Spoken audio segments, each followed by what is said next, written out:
GM, welcome to Takeoff Tuesday. Glad you are all here and enjoying the Greatest Showman album, the remix. Awesome. Well, welcome. Let's get this party started. It's working. Just wanted to give a big shout out and a congrats to the Utah team for being in the top 10. We just count it real quick. Let's see. Number 1, 2, 3, 4. I'm not sure if Dennis is in the Utah team or not. Okay. 5. No. Just kidding. 5, 6, 7, 8. 80% of the top 10 this week.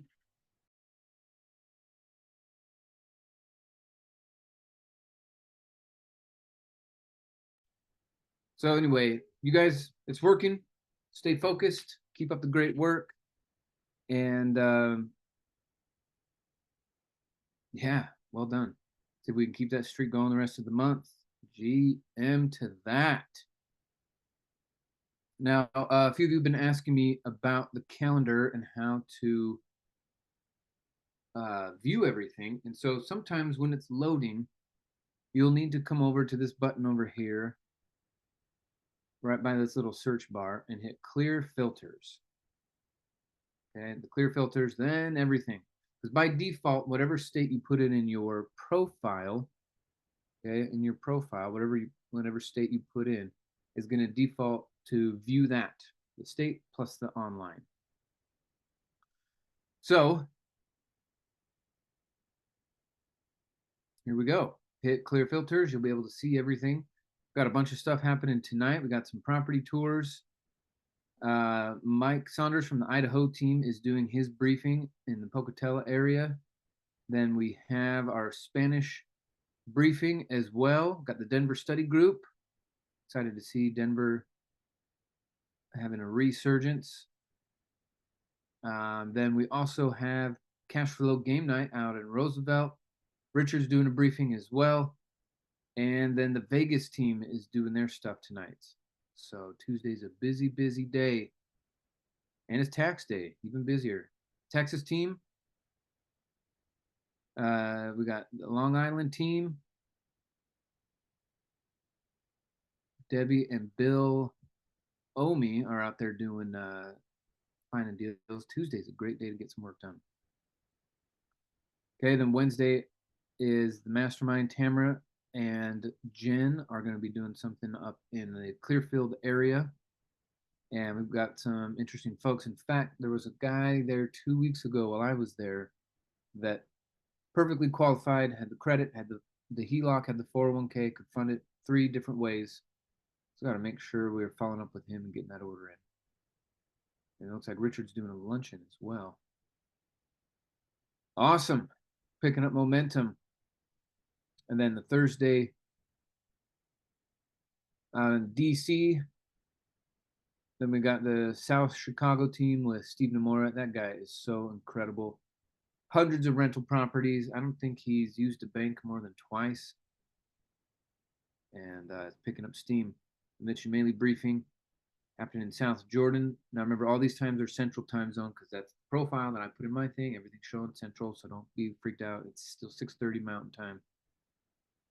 Then Carla's talking about profits. Then the Idaho Falls team is doing their meeting at 8 Central, and then the Vegas team as well. Oh, nice, with Michael and Mary Lou. Those guys are developing a hotel in the Philippines. They bought like 10 acres of property that touches the beach, and they're building out a hotel. So, yeah, some of our team members are moving and grooving, shaking and baking. And then, for those of you who are interested, I mentioned on Monday that I'd be doing a learning blocks study. What do we call this? I changed the title a little bit. So if you guys are interested and you want to come, uh, by no means, if you were already planning on attending a Thursday night event, you go to that, and then I will hook you up with a recording, or we could do a one-on-one or something else about this. But what I wanted to show you guys was this learning blocks thing that I'm doing with Cosimo. If you have not met Cosimo, this guy will knock your socks off when it comes to your earning potential, your learning potential. In fact, what I've learned over the years working with him is that people develop these learning blocks, and then when it comes time to study their business, make a business plan, focus on their classes, study real estate, they get so distracted that the Oompa Loompas show up all over the place and they don't get much done. So what we'll be doing is going to be this Thursday. It'll be a private Zoom link if you guys want to come. Like I said, if you're already planning on going to an in-person Thursday meeting, please go to that. I also asked Cosimo, please schedule this stuff on Wednesdays so we don't compete with the Thursdays anymore. But essentially, we're going to be going over how to learn, not just what to learn. So if you guys are interested in that, shoot me a message. I will give you this registration link, and then we'll spend some time Thursday showing you how to smash these little obstacles that are showing up in your life. Maybe they're big obstacles, I don't know. But it's been a pleasure. And for those of you who aren't familiar with Cosmo and your education, of course, library. Right here in the essentials, you'll find him.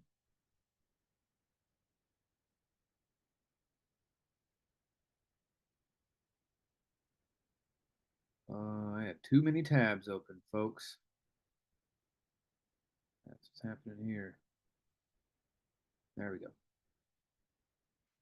Right here, be a genius. Be a genius. So if you want to also take his class there, those of you who already have your essentials, I know almost everyone here does, so good job. Your combo too. Anyway, there's a lot to unlock in your potential in your brain, and I want you to realize that potential.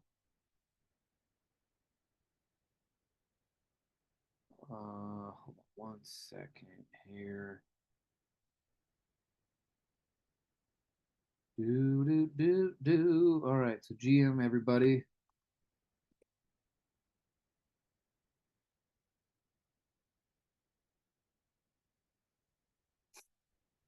Okay, go close this out. Awesome.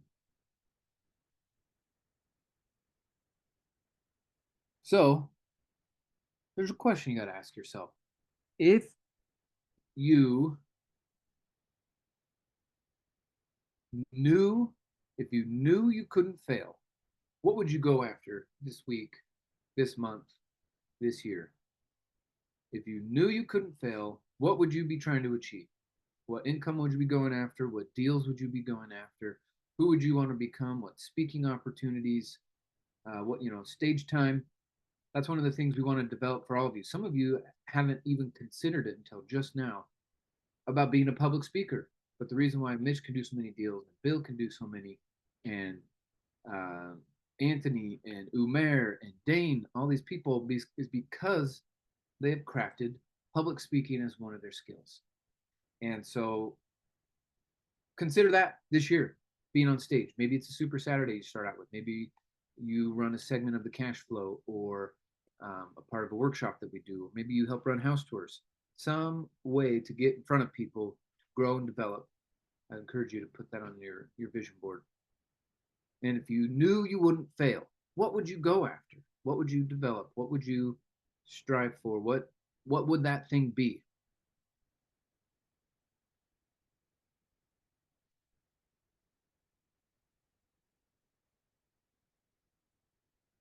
Awesome.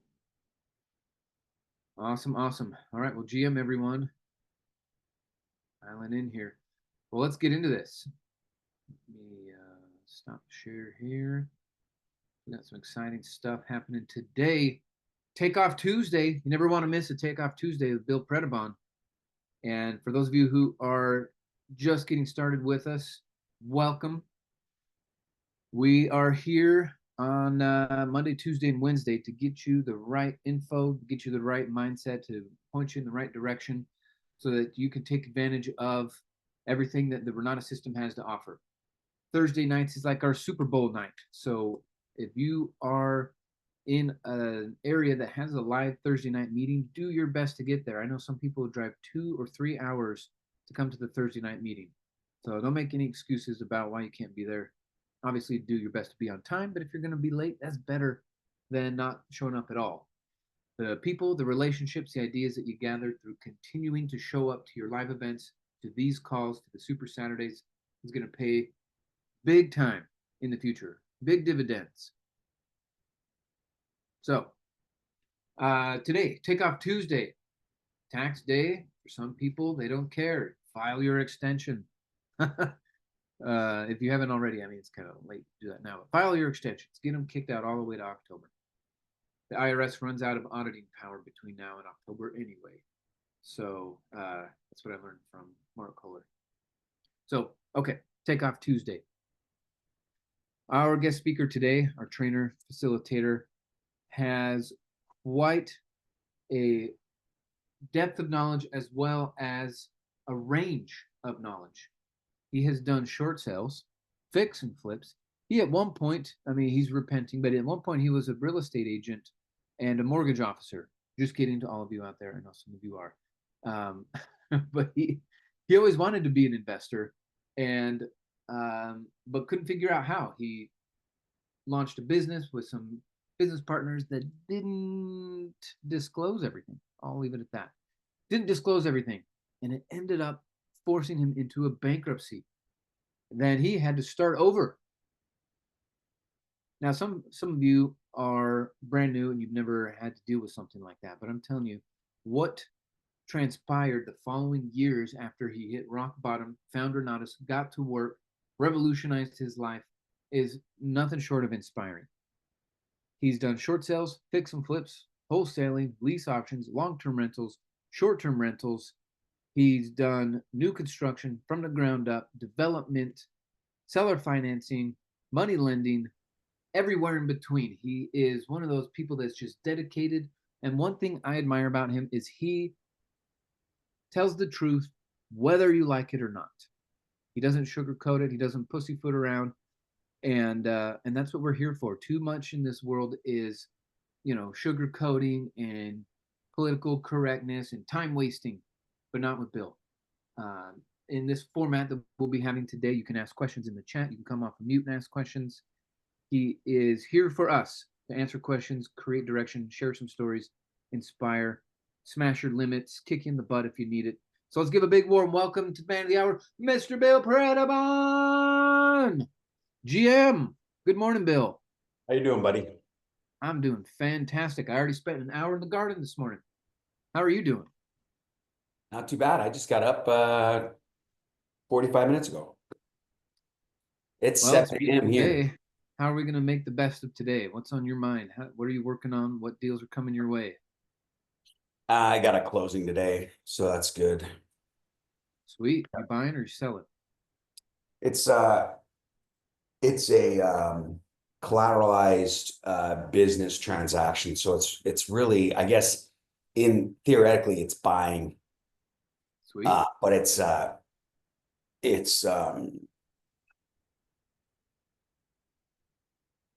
capital raise for a business that I started with a friend, with a colleague. Yeah. Yep. Cool, man. Making progress. Yeah, it's a good deal. It's we have an exclusive contract with Walmart across the country, 2,000 stores to fill the front of the stores. You know, that real estate space up in the front where there's like McDonald's, some eyeglass places, usually a pharmacy, a bank. Sometimes like a barbershop or something. Yeah, sometimes I haven't seen a barbershop in a Walmart, but it's when you check out and there's all that real estate up front. And real estate really isn't Walmart's game, but we've been able to get a master lease on on exclusively for one of their for one of the spots in each store and over 2,000 locations. So we're able to put subcontractors in there to generate lead. It's a pretty cool program. So anyway, I'm working with actually Pace Morby on something that we're closing on today with regards to that. Movers and shakers. Told you guys we're in the right place at the right time. So the way this works, thanks, Mike, for having me. This is awesome. I can't remember. It's got to be going on 7 years. I think I've been doing this. Yep, No. yep. You've done about 300 or so of these calls for us so far. Wow, really? Yeah, dude. Yeah. It's pretty fun. It's one of my favorite times of the day, of the week. So, okay, folks, there's a lot of great new fun friends here on this channel. So let's, like Michael said, anything you guys have and girls have on your mind, if you want to chat it up, if you want to come off mute, raise your hand, whatever, I'm good. This technically is a marketing call. It's a business call. It's an ICM call for at least the first 45 minutes plus or minus into the top of the hour. And then, but we transition easily into real estate and or we blend with real estate. And anytime I talk real estate, I try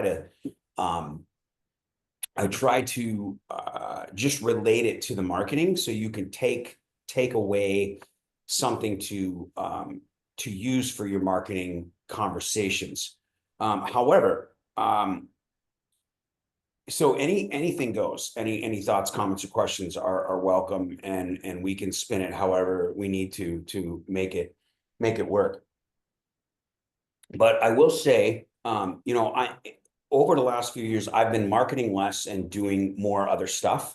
But marketing and marketing for me means embodying, embracing the ICM agreement, the ability to share this information and have others join your team, join Renatus, as well as really round out the Renatus wealth cycle. So marketing is always a part of, and when I say marketing, again, I'm specifically speaking to Renatus in general, and the marketing opportunity with Renatus, that side of the coin, as an ICM, because it truly develops and helps to develop your real estate business and your your overall networking and net worth through networking. So it is in my opinion, in my experience, a very critical element to. It's not that you can't take away from Renatus the real estate and business aspect of the education and the retail side of the company, if you will, and do it on your own. Still join these calls, meet people, whatever, and never ever market, never ever enroll anybody, never ever make money on that side of the coin, and just participate or socialize and network and that sort of thing. And you can be successful.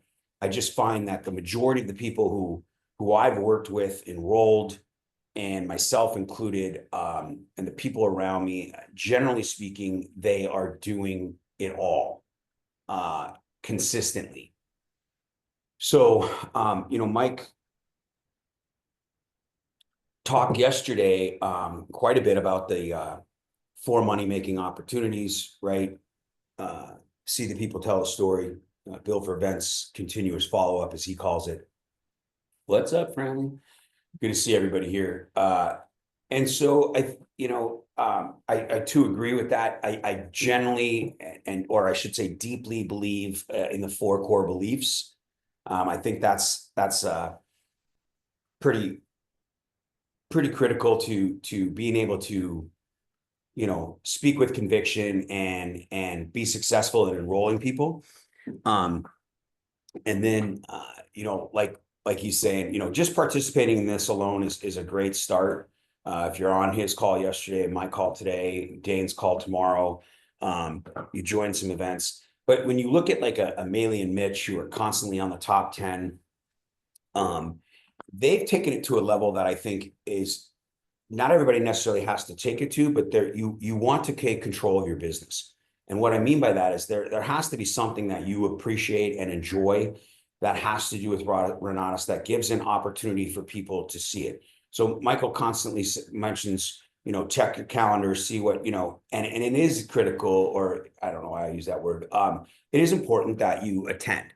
Right? When and I'm not going to spend a lot of time on this, I'll spend just a few minutes, but in the beginning, when I got started, I really didn't know what it was I was going to do. I knew that I wanted to do real estate. And when I say the beginning, I mean the beginning of my Renatus career.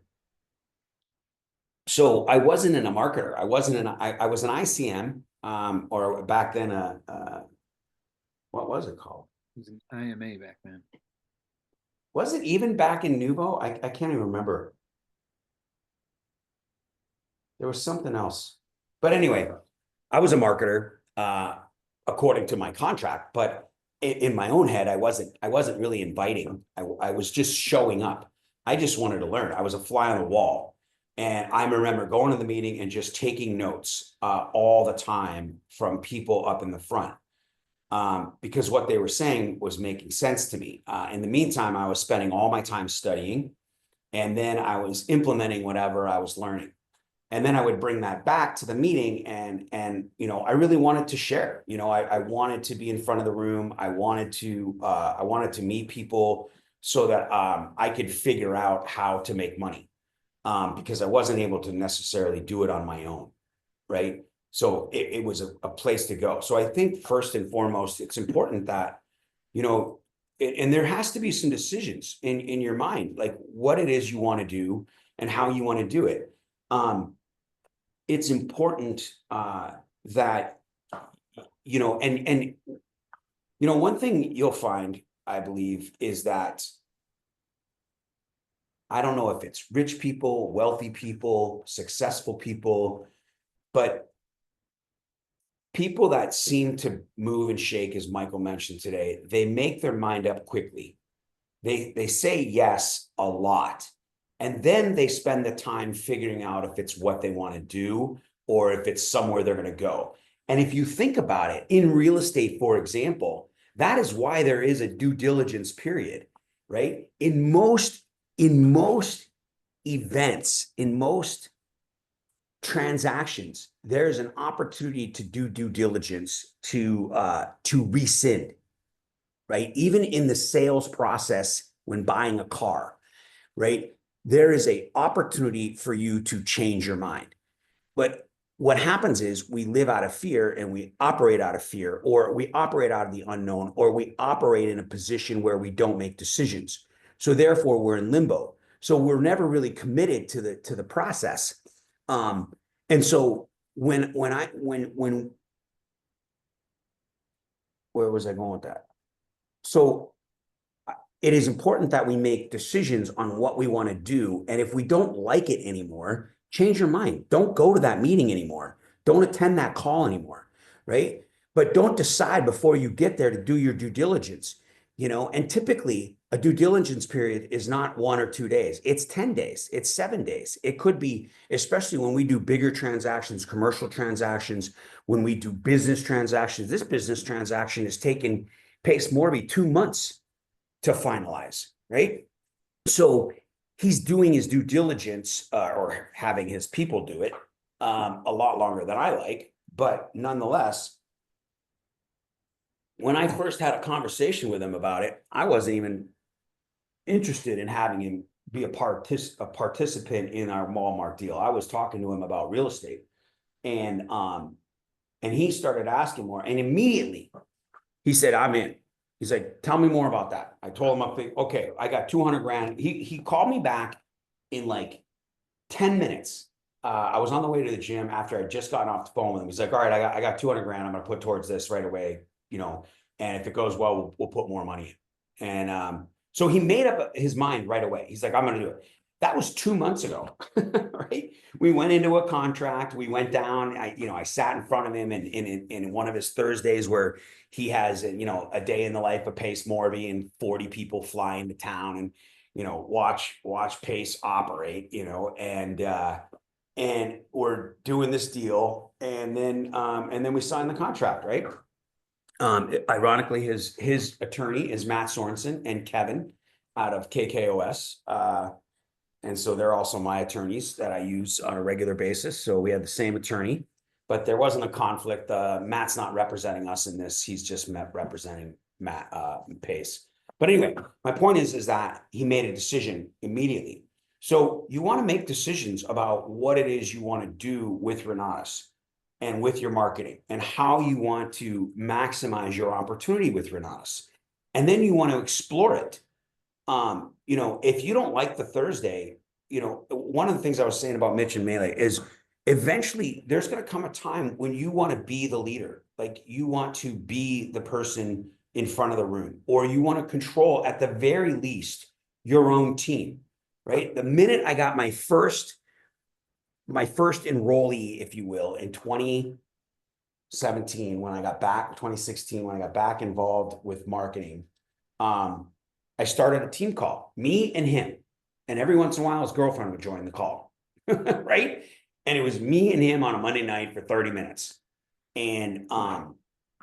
And then that grew, right, into a call like this that had 30, 40, 50 people on it, and we were meeting regularly. But anyway, that might not be what you want to do, but it would definitely be my suggestion if you're marketing to have a call with your own team and you're the leader. And then those folks are out there, like Michael said, with the opportunity that Renatus offers, people start to move and shake. You all are aware of that because you're doing it yourselves. And when doing so, think about the people you look up to and the people you talk to and the people that you want to associate with and you want to bring your deals to, or at least discuss them with. And it's the people that are moving and shaking in your sphere of influence on your Renatus team that are, people that enrolled you or that enrolled the people that enrolled you, and they're doing things. And so all of a sudden you become that expert. And you've heard me say this a million times. So anyway, with regards to the for money-making activities, it was quite a while before I decided that it's something I needed to do. And I did it out of necessity, out of needing money. And thankfully so, because it really became a benefit. I had blinders to it. I wasn't interested in marketing. I didn't respect the marketing. I didn't know anything about it. So naturally my ignorance was blinding me in regards to understanding the marketing and why people did the marketing. I wasn't interested. I was stubborn, if you will. And again, just allowed my ignorance about the marketing. At the very least, like any wealthy person or successful person, you want to eliminate the ignorance, right? The ignorance that holds you back, that creates the fear. So therefore you learn about it. You learn about it by participating, by trying it out, by experimenting. And then you can decide, rightfully so, after your due diligence period, your trial and error period, whether or not it's for you, right?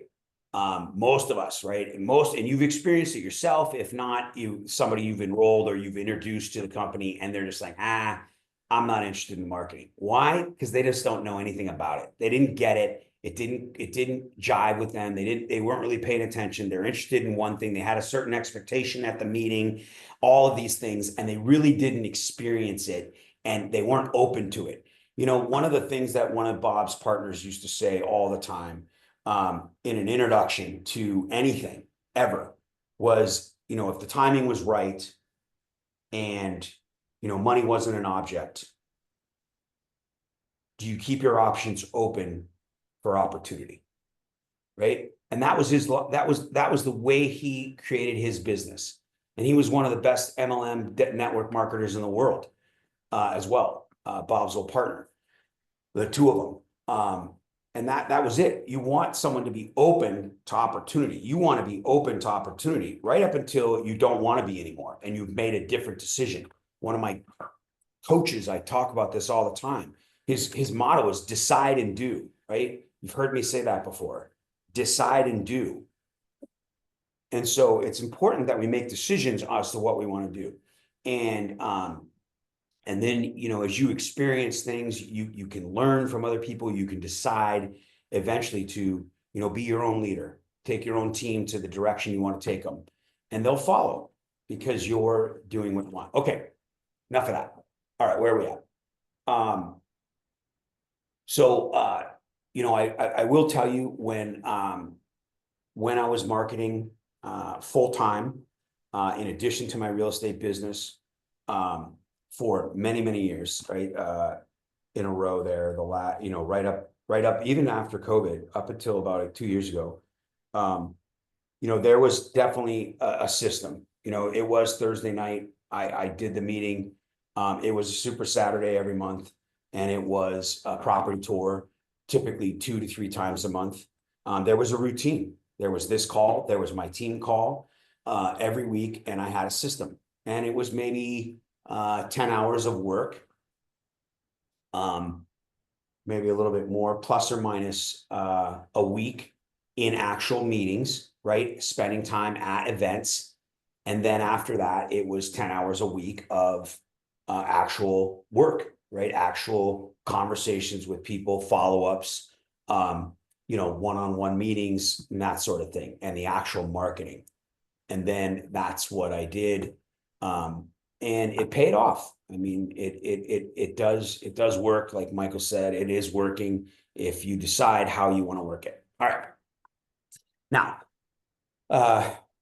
one of the reasons besides the money that I did it, and that I still do it to this day, and that I believe truly creates the real essence of Renatus, and you've heard me say this, is, the goal is to be, I don't know, the goal generally could be to, have some sort of success in real estate, or some sort of success in financial freedom, some sort of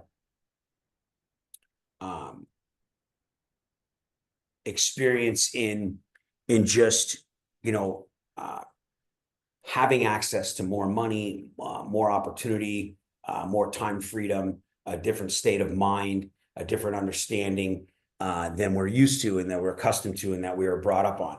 And so, when I don't know if any of you have ever studied any other gurus, you've gotten any other programs, or you've just read other books when it comes to becoming successful, but I don't know of anybody that doesn't start out with saying, you've got to join your RIA. You've got to network, right? You have to build a team. You have to have a lawyer. You have to have a title agent. You have to have a real estate agent. You have to have, you have to surround yourself with these people.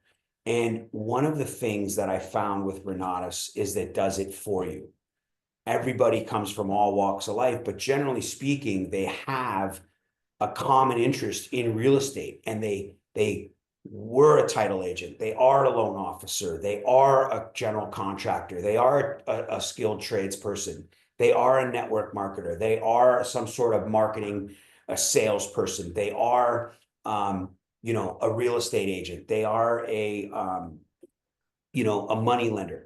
And then they come looking to try to get into real estate themselves. So there's a commonality. There's already a team waiting to be built, right?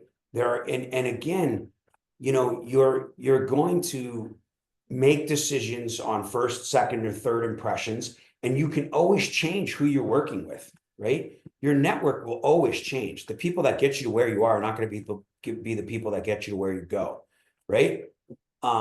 Sometimes you'll find the diamond in the rough and you'll stay with them forever, right? I've had my electrician, my plumber, and my HVAC guy for more than a decade. I've been with my title gal since 2009, right? They are it. I've worked with Matt Sorensen, Mark Kohler, and Kevin since 2007, when I first met them, or 2008. And but I can tell you there's a lot of people in my sphere of influence, a lot of real estate agents, a lot of hard money lenders, a lot of partners, both a lot of general contractors that have come and gone, right? A lot of close friends that were in Renatus, have come and gone. They've either gone on their own, or, at the end of the day, the commonality is only Renatus. It's not, there are family, but anyway. So these things will come to you as you experience it, but I just found that it was so much easier to go to events and meet people where there was already a common interest than me trying to go out and find my own networking groups.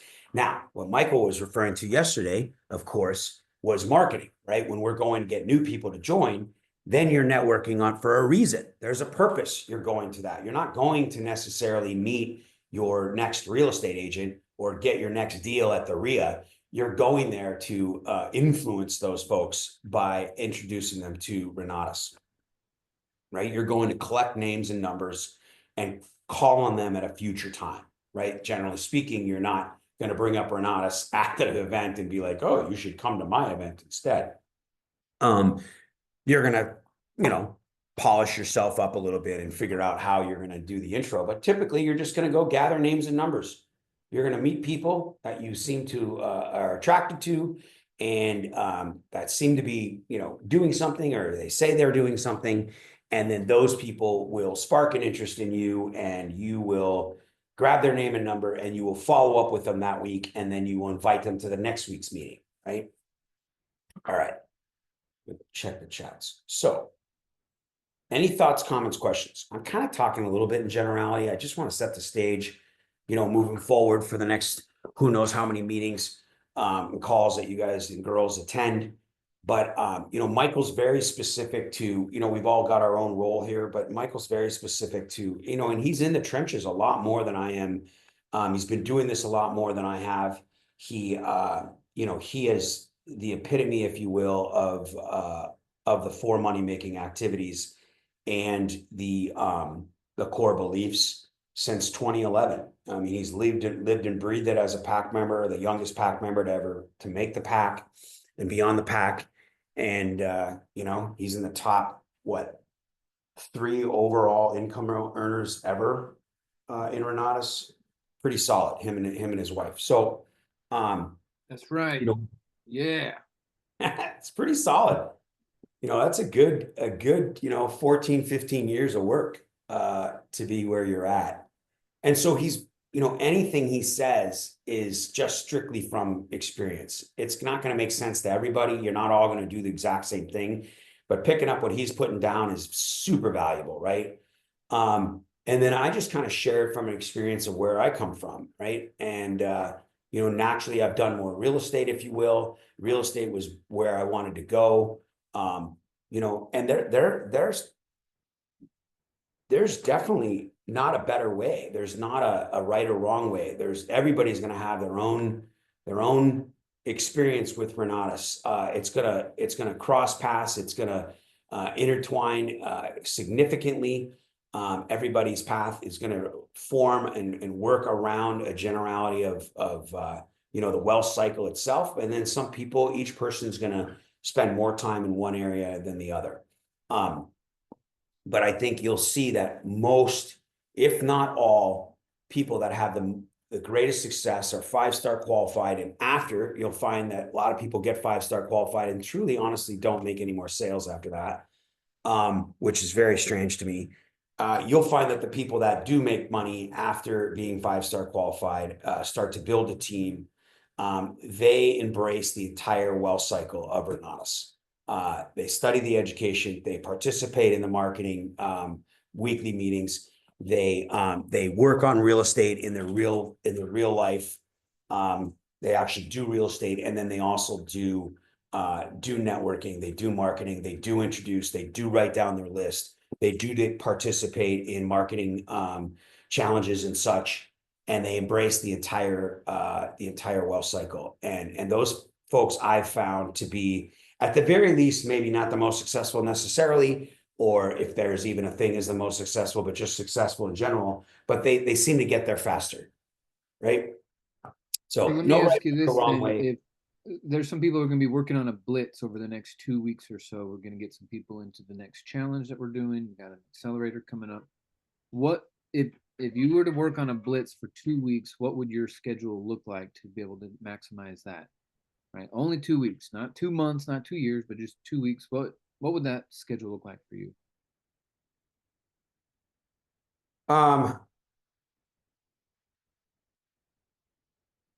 Well, the overall schedule wouldn't change, that would be, if a Super Saturday or some Saturday event fell in between, I would be attending that. That would just be on my schedule. My Thursday night would be on my schedule. These calls would be on my schedule, naturally. And then as far as the blitz go, I would definitely start with an hour of time or two to write down a list of of a warm market list, for sure. And then the majority of the time would be spent on that blitz. I would need to have a cold calling list of some sort. Cold calling for me, in my opinion, is a way to make mistakes. It really doesn't cost you anything.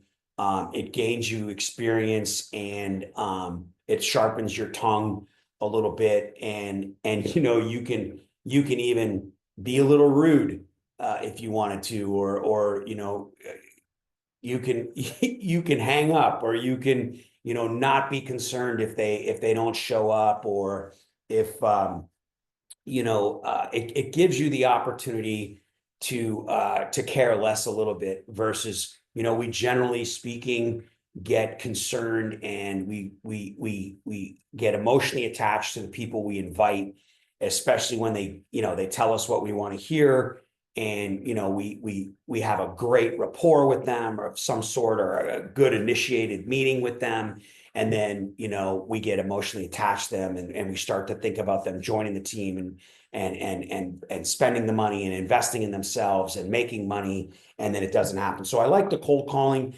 I would have some sort of time spent on either some sort of advertising, some sort of street sign, roadside signs campaign, or something like that, where I would have some sort of cold calling list coming out. Maybe, I think a real good opportunity is drop cards at bookstores, or drop cards at different places of business, so that people can pick up your card and give you a call about what it is you're offering.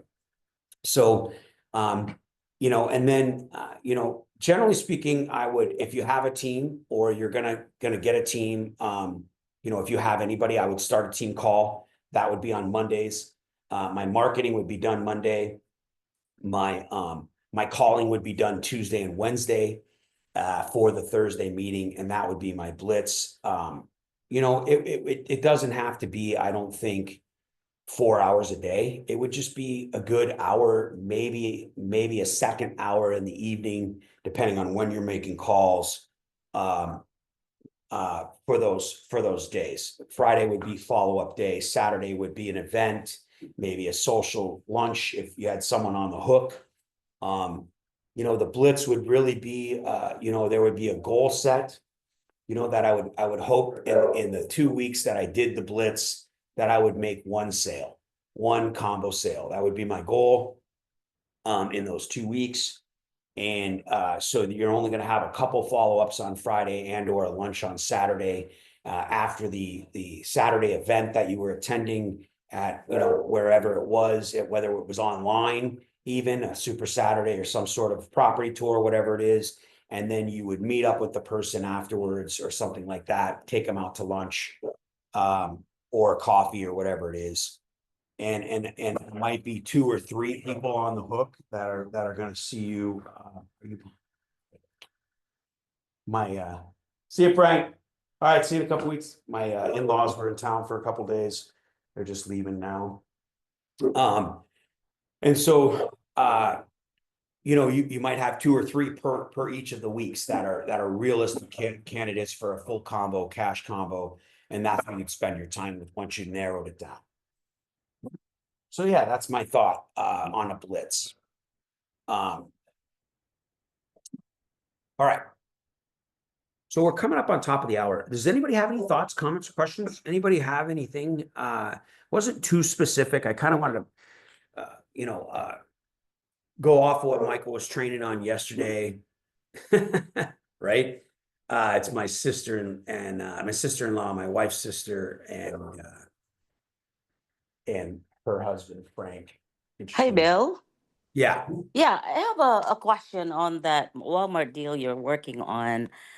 So, okay, so you are getting the contract of that where are you gonna be owning that piece of like the front of the Walmart, or and how does it work? Do you get like you're the one that is going to find the tenants, like say if it's like around the close subway that I mean the in Walmart that where I live, there's like subway. So you would find the subway to rent it and then you get the rental income from that. Is that or do you own the the property that they're renting so you get 100% of the rent? So you yeah. know, Naturally, I'm not going to own inside Walmart. I don't know that anybody does. But Walmart leases the space.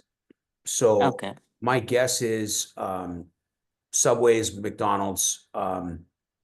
If I had to guess, those franchises in there are corporate owned franchises. If I had to guess, they're probably not individually owned franchises. It's possible that some are in some areas, but when it comes to getting into a retail space in a mall, we also have a contract with Simon Malls and we have a contract with Lowe's.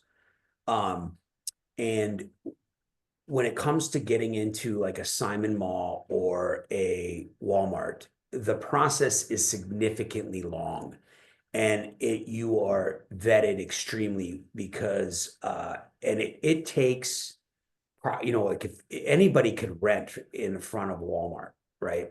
But it's a very big process. It's a long process, and it is and you have to qualify. So what we've done is eliminate that. We've created a master lease. Been vetted with Walmart. We've created a master lease with Walmart, and we are able to rent out blocks of Walmarts at a time. The minute we sign the Walmart lease, we have to sublet it. We have to pay the rent. So we need to sublet the front. And we can do a build out in under 2 weeks. So right now we're working with a company called Perfect Filter out of California. They've signed a contract with us for 85 locations by the end of the year. So it's pretty significant. We sublet for 6,000 a month per location. And so Okay. Walmart would naturally take a piece of that. There's a master company that we are affiliated with that takes a piece of it, and then we get a piece of it. So it's a pretty significant contract. It just takes a lot of work. We have to Oh, find all the tenants. So okay. we have a marketing business that we do cold calling out of, and we also have a marketing campaign, a social media campaign that we're working on, that we're using rather, and then an advertising system that we're using to get calls for people that. So it would be local roofing companies that we could put in there, uh, water companies, plumbing companies, and really they're not there to sell their product.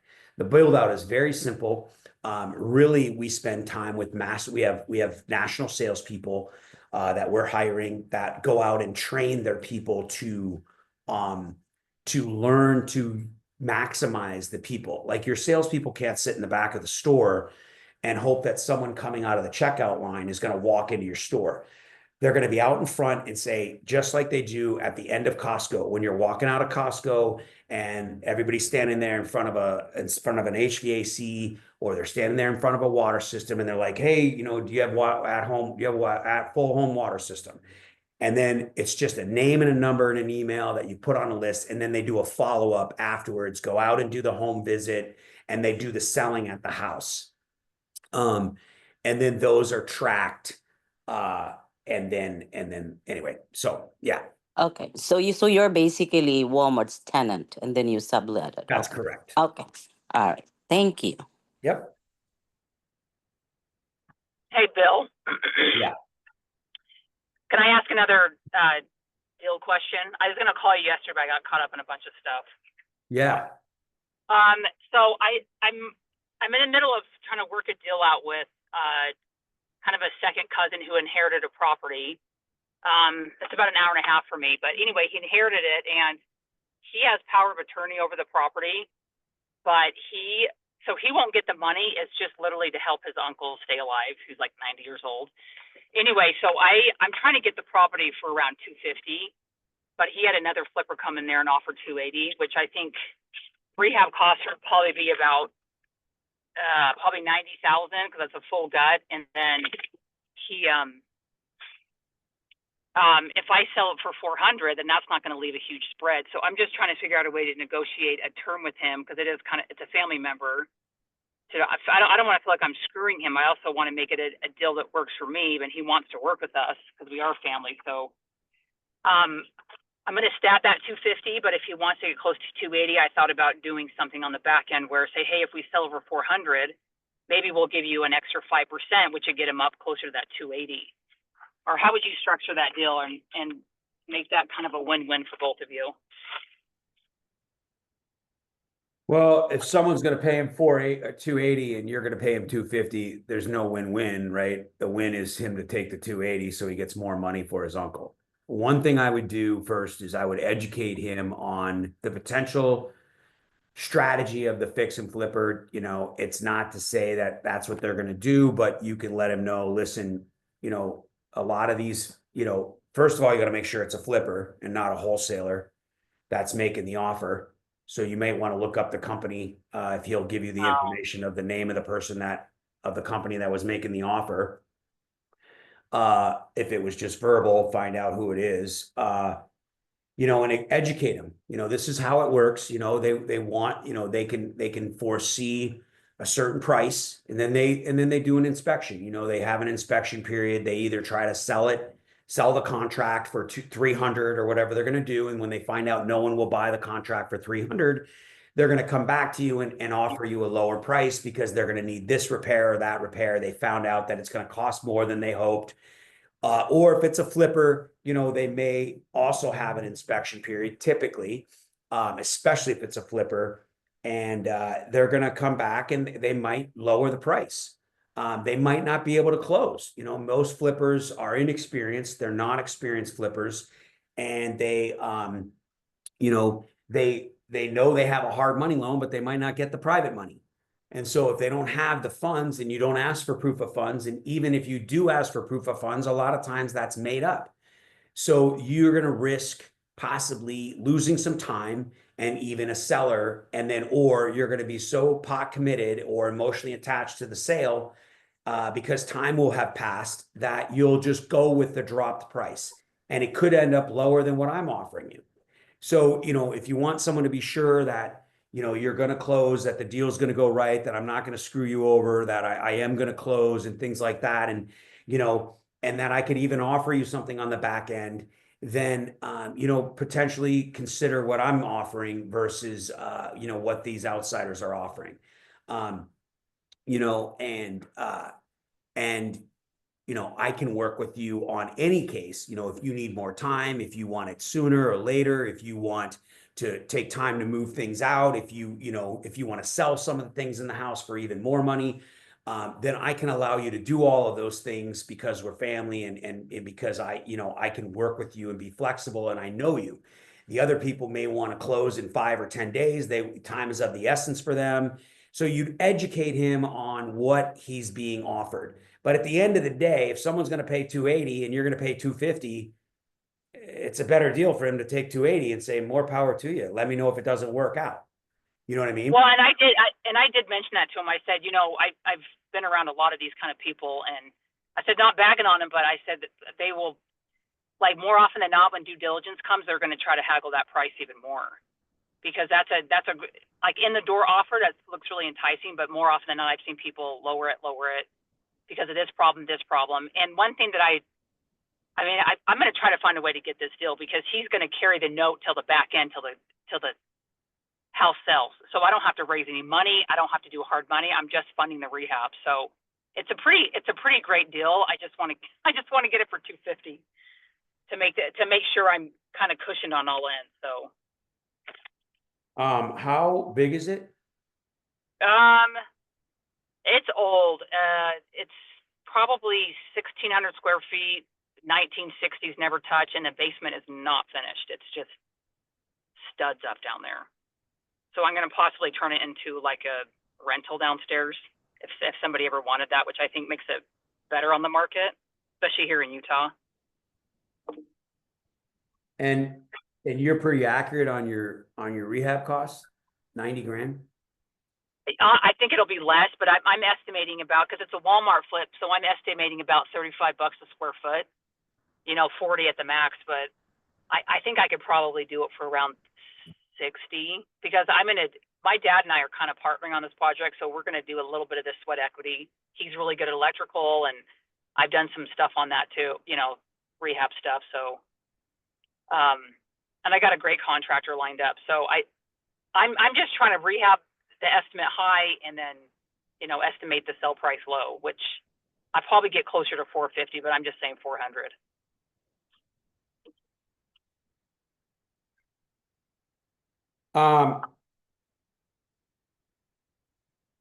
So you're saying you might get 450 for the house? It's a possibility, yeah. But I'm not banking on that, because if I don't work those numbers right, I don't want to be upside down or break even. Well, that's true, in any case. But I mean, if you are even off by 5%, you're still at 425, times 0.7 minus, even if you go up to 70.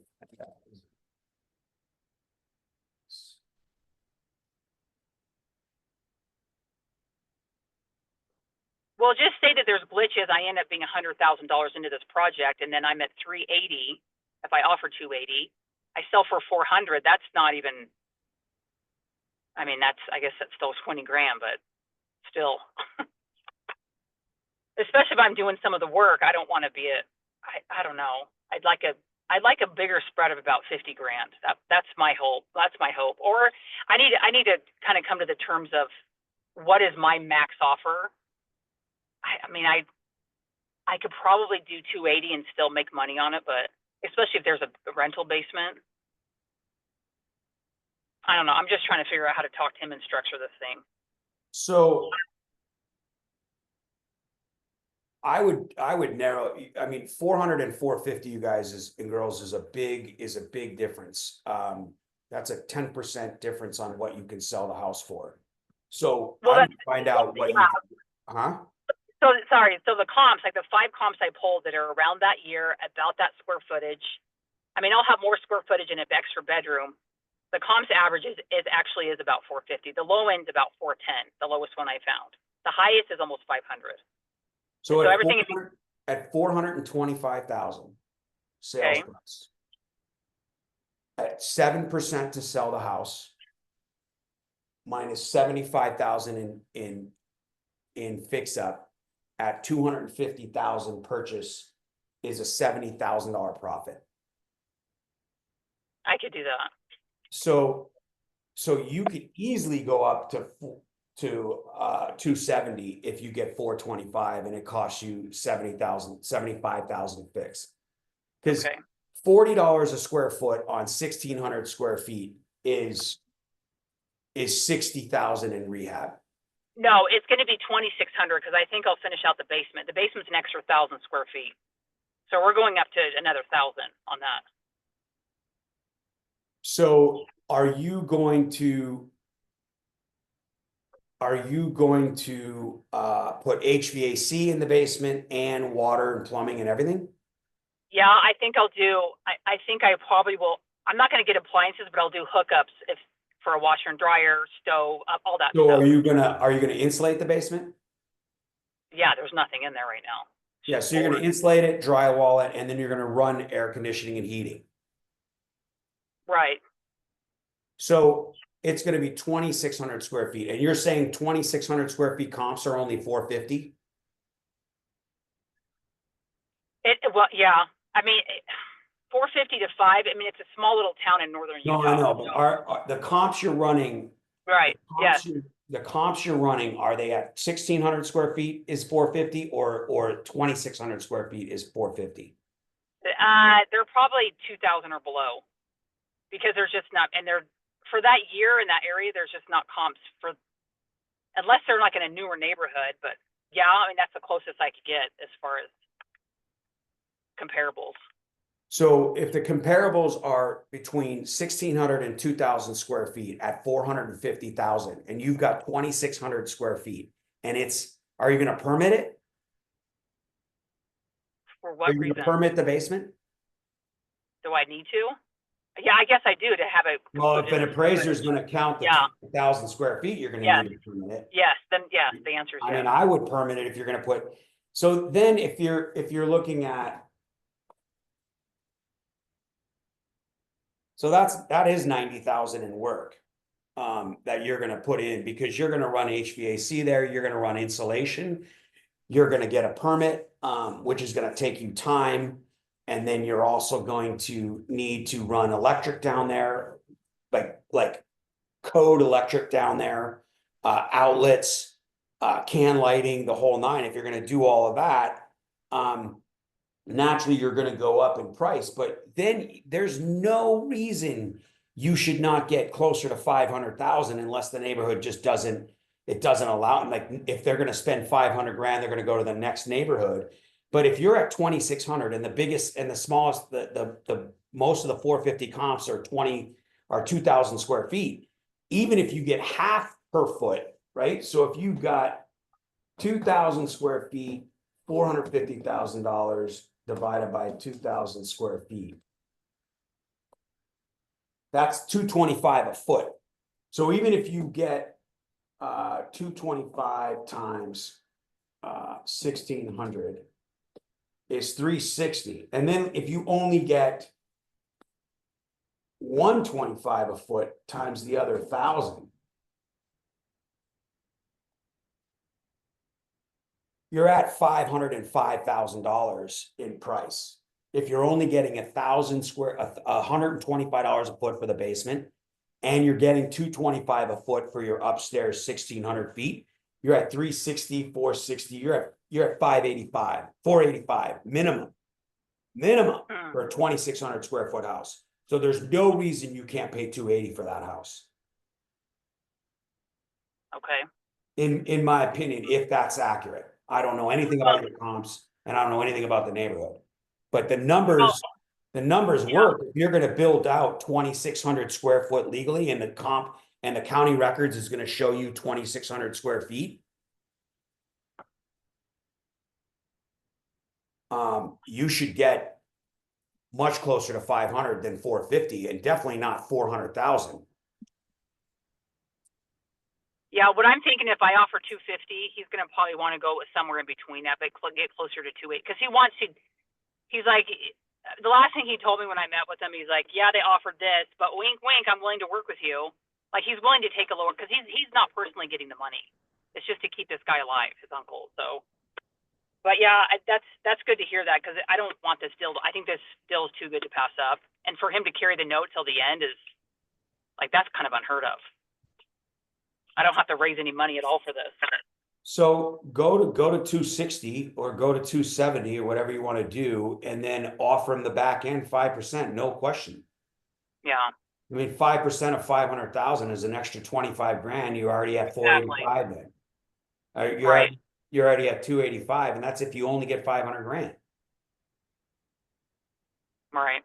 So let's see. Have you filled out your flip calculator? Maylee said, I don't usually use one, but you guys can if you use that. But this one's a little bit more complicated, obviously, Maylee, as you've heard, with the difference of the square footage down below. But if you're going to permit it, then it would count, and it would all be 2,600 square feet, and then you could put the calculator in there. But I just did the calc. Are you saying that if you finish a basement and you want to be able to include it as finished square footage, you have to absolutely, yes.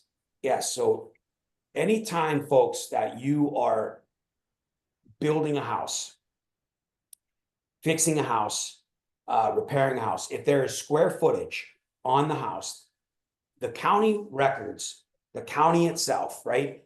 There's options on how you determine your square footage. It's either an appraisal, the county itself, or owner builder. Right, owner builder specifies the amount. So well, and Bill, if you don't permit that basement to include the square footage, that won't be added on the MLS, right? Correct. It will not. It's not a permitted basement. You would have to disclose that you finished the basement unpermitted. So when an appraiser goes in and sees that the actual square footage is 1,600, but they see an additional 1,000 square feet of finished property, they are not typically going to give $225 a square foot. They're going to give 50% of the value of the square footage to the unfinished square footage.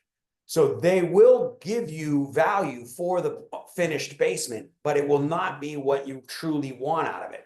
If you're going to spend the money to put in HVAC, to put in electric, to put it up to code, I would permit it.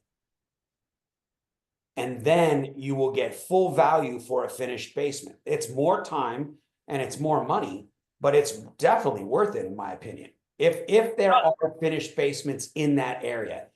If in Pittsburgh, for example, my property's in Pittsburgh, I don't ever finish the basements because they freaking flood. They're 100 years old. They're 125 years old. And I never finish them. I just seal them off as best I can. So when the water does go in there, it drains well. There's a pump down there, and I seal the concrete. So, you know, I don't have to deal with basements here, but I deal with Arizona rooms here, right? So if I'm going to permit an Arizona room and finish it, and I'm going to run the HVAC out there, and there's going to be heating and well, at least air conditioning out there, then I'm definitely going to spend the money to get the permit because I can get the full value. And the minute, I mean, when I'm getting $500 a square foot out here, I absolutely want to maximize every square foot I can. I don't want the appraiser to give me 50% value. So I'm going to permit it. Yeah, that's something I've been talking to a realtor out there that lives in that town, and I was asking her that same thing. Is like, okay, what's the value in finishing a basement? Good God, because if nobody has it, there's not a rental market out there, then that might be, I'm overpaying for something I don't need. Right. So yeah, I'm waiting for those. You know, I told her to send me pictures because those numbers, I mean, say something sold for $450, but what if it still looks like it came from the 70s?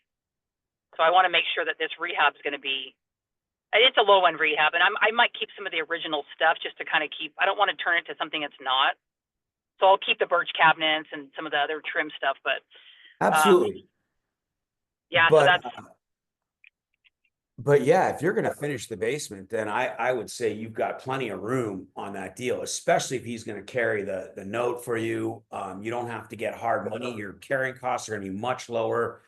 It's a good deal. I think you could easily pay $280 for that house.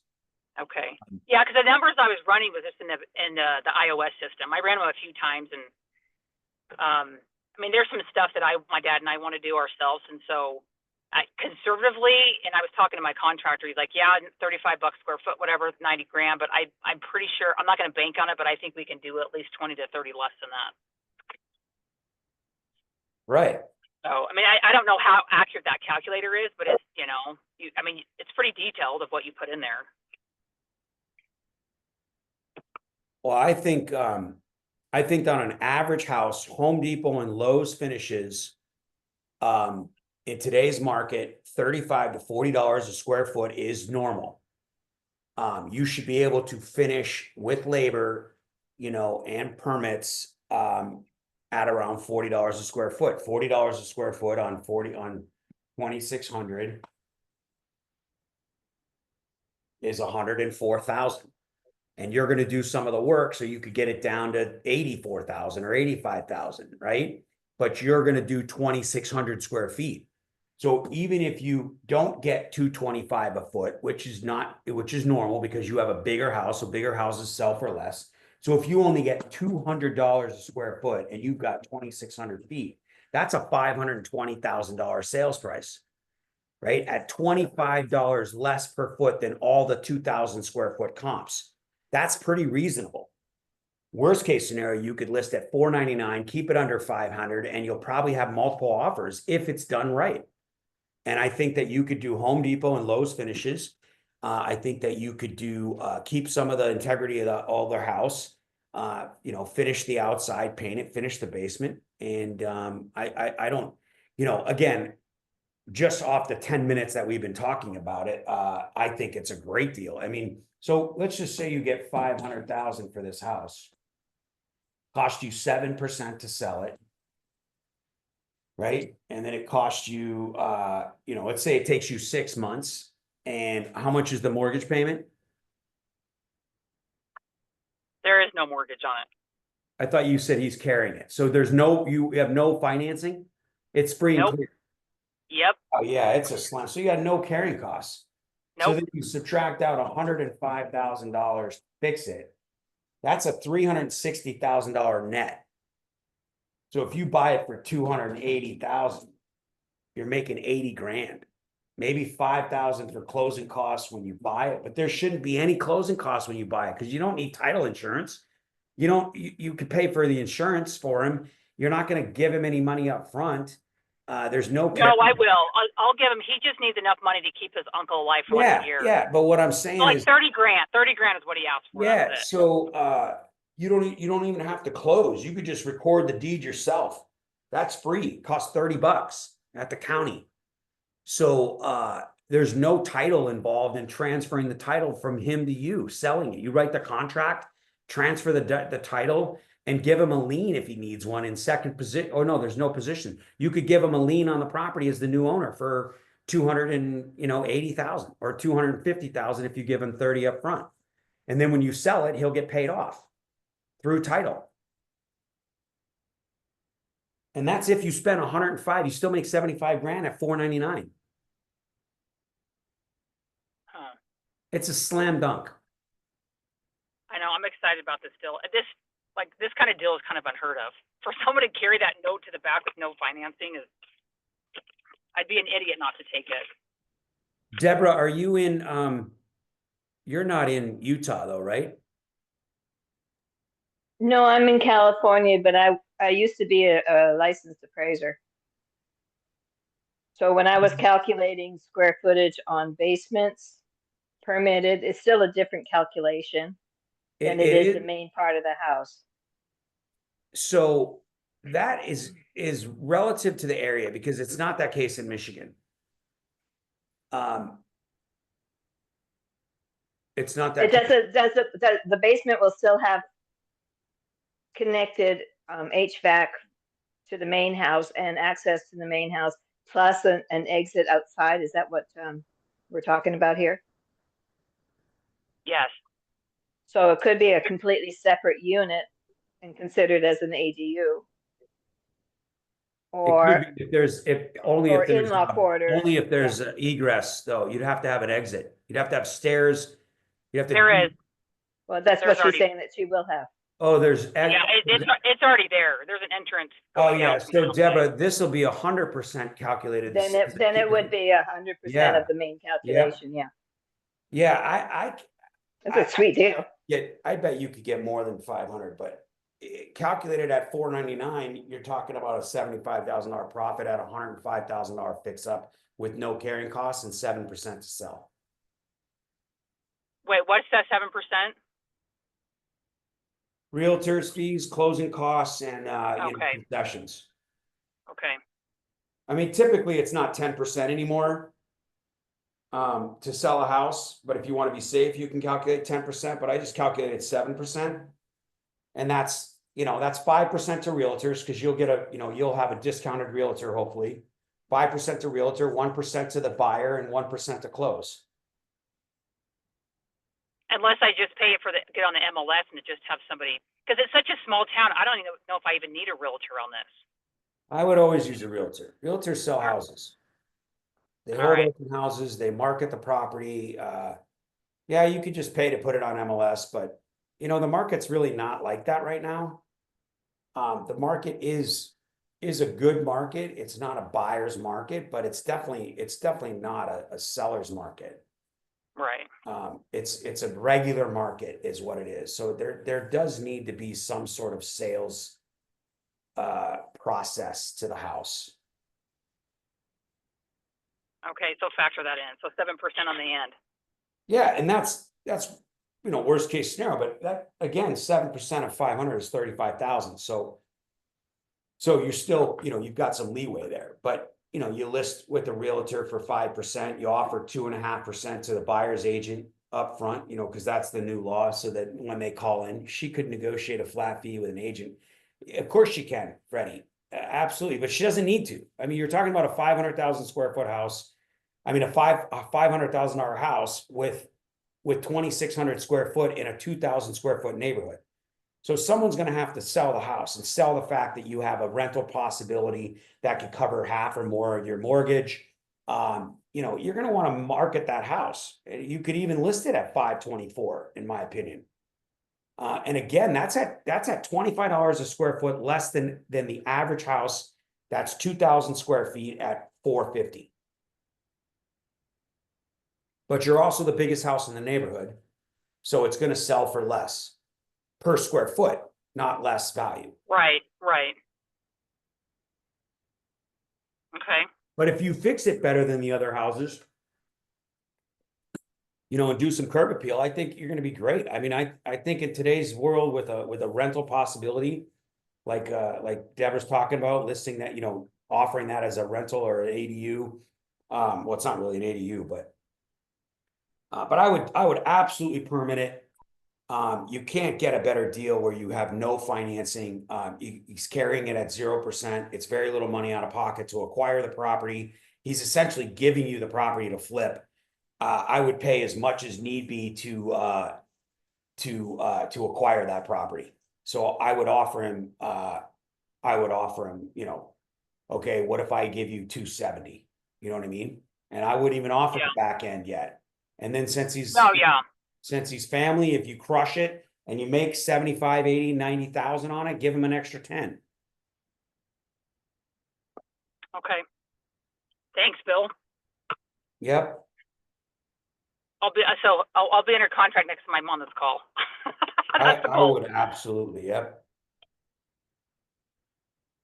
Yeah, he's been more than like gracious working with us, and yeah, this thing just fell into my lap, and yeah, I'm really grateful. So those are the best deals. I would do everything you can to get that deal. You can't beat that. Yep. All right. Thanks, my friend. Yep. Good call. Good talk. Good deal. You're welcome, Eric. All right. Any other thoughts, comments, questions? Anybody else want to add anything to that for Jen? So just clarification. So the basement, actually, if you put a unit, like if you rent the basement, has access, you know, has a bedroom, well, qualifies all the codes. So that would, you know, we could use that one as an ADU. Is that correct? I do have a question. Do I have to get that permitted to be a separate rental unit? Because I don't want to do a separate breaker box and all that other crap. I don't know if that's like even a thing, or if I'd even have to do that. Because the last house I flipped, it was already, what do you call it? It was already permitted for a rental. But I don't know if that's...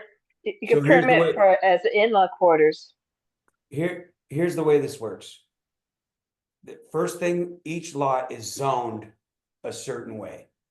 So most likely this is a zoned R1, whatever it's called in your county. It's residential, one family related. So you can't rent out anything according to the zoning, right? Okay. So Gilda, an ADU is an additional dwelling unit. You physically buy and build a new unit on the same lot. So even though it's residential one, which means nobody can live there unrelated, right? Then you now can have another party that is unrelated to the owner of the house rent out the ADU, but it is a separate entrance and a separate building. What Jen is going to do is offer up a mother-in-law suite. So technically, it's R1, but it has the ability for someone to rent that out. And therefore, they would be renting out a space. And it would not be a legal rental, because most likely it's not zoned for a rental where more than one family can live there. That's unrelated. It's generally speaking, would be considered a mother-in-law. That's why mother-in-laws are related, right? But people rent out their mother-in-law to unrelated families on the down low. Just is what it is. But it's not a rental unit because it's not zoned multifamily. And it's definitely not an additional dwelling unit because it's part of the same house. Okay, so like say if we finish the basement, like what we're talking about this property, and say we'll finish that and rent that basement, so she will just consider that one as an in-law suite, so she can rent it to an unrelated person. Correct. Okay, all right, gotcha. And then if there's not permit, if it's not zoned, you're not going to change that. You're not going to get permits for that, right? Right. So you Right. guys, zoning and permitting is two different things. Zoning is the way it's zoned already with the Right, county. that's what I meant. But so you can't get a Mhm. permit on something that's not zoned for it. Permitting just means that you building it according to city county code. Therefore, there will be inspections, and the county and the city will have permits on file that shows that you did the electric with a contractor, you did the plumbing with a contractor, and you took the right steps so that it is safe for someone to live there and utilize that as a dwelling area, part of the square footage of the house. If something is not counted as square footage, it just means that the county and the city does not deem it safe for someone to live there. There could be fire hazard. There's not, it would be not cold or warm during the winter or summer. So those things would be affecting.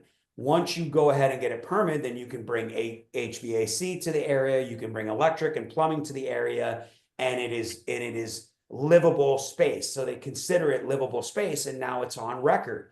But it has nothing to do with the zoning of the area. The zoning still is what the zoning is. That's why you'll see a hearing. When you see a property that has a hearing sign in front of it, when you see, Thank you.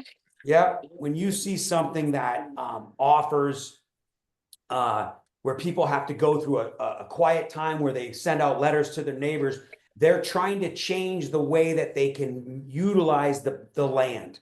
They want to utilize the land for something other than a residential property. So they want to turn it into a single family residential where it's up to 4 units. Or they want to turn it into a multifamily where it's 5 units or above. Then they have to go through a hearing and they have to present a reason for the board and the county to agree to change the zoning in that area. So that's different. But generally speaking, what you're talking about, you're just going to get a permit to add the square footage to finish the basement to get a higher value for the property by having more square footage. So you can't even could you advertise, let's say it goes on the MLS, can they advertise it as a mother-in-law? That's it. You advertise it as an As a additional mother-in-law. Okay. Yep, an additional mother-in-law suite lock-off. Okay. And then people can do whatever the hell they want with that information. Correct. Yep. Awesome. Yeah, I'm excited about this. Yep. This will be good. Yeah, can't wait for your class bill. Yeah, I'm Yeah. excited too. Yep. We're Yeah, definitely but gonna be Jen, torn into that. if you don't permit it, then you cannot advertise it at all, except for it's. Yeah, no, I as a will finished definitely basement. permit it because Yeah. I want to. I mean, if someone's even just browsing MLS, I want that square footage to show for sure. Yeah, you could. And that it's a separate apartment. If you finish a basement, you guys, if you finish a basement nicely, however you do it, whether you put HVAC down there or not, if you finish the basement, you can advertise it's a finished basement, but it won't count as square footage. You'll still get 1,600 feet. When an appraiser appraises it, they'll know it's finished, but they will know that it's not I think that's permitted. dumb. That's So they stupid won't count it as livable space. Exactly. So it won't go into their thoughts. He might give it a value because you definitely have value there, but it'll be much less value than if you permitted it. Okay. Yeah, and it just means the next person can't use that square footage unless But they. here in this equation, in this formula, there's no question you should permit it. Your value's there, it'll make all the difference and totally make that property worth paying, $260 to $280 for it all day long. Okay. Yep. Yeah, I'm pretty sure we'll get somewhere. I think he'll go down a little bit from 280 because he wants to, it's not going to him. So he's like, yeah, I'm willing to, and he's just showing me all his cards. He's like, my uncle already has 500 grand in stocks and 20 in savings. And so anyway, so I want to jump on this because, yeah, it's really, this is a good spread. Yep, I would. All right. Thanks you guys. Yeah. Hey, you guys Michael, have been anybody else? awesome. Last minute thoughts, comments, questions? Well, this is a great call. Yeah, it is, definitely. yeah. This is awesome.